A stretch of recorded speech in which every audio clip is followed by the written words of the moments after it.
We've been seeing a very windy morning. 41 miles an hour for our top wind gusts here in Grand Rapids, Muskegon at 32 miles an hour. It's gotten a bit breezier the further south of I-96 that you travel, though. Holland reporting 44 miles an hour.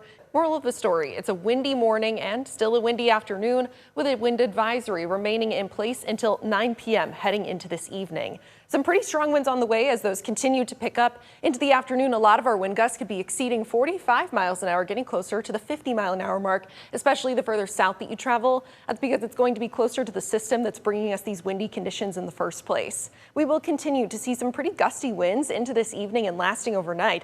That's because of this robust system that's making its way through the Midwest. It's going to bring us breezy winds, still a couple of showers and even some downpours this morning, but wrapping around behind that is snowfall, a transition back on over to more wintry conditions with more seasonable temperatures on the way heading into this weekend.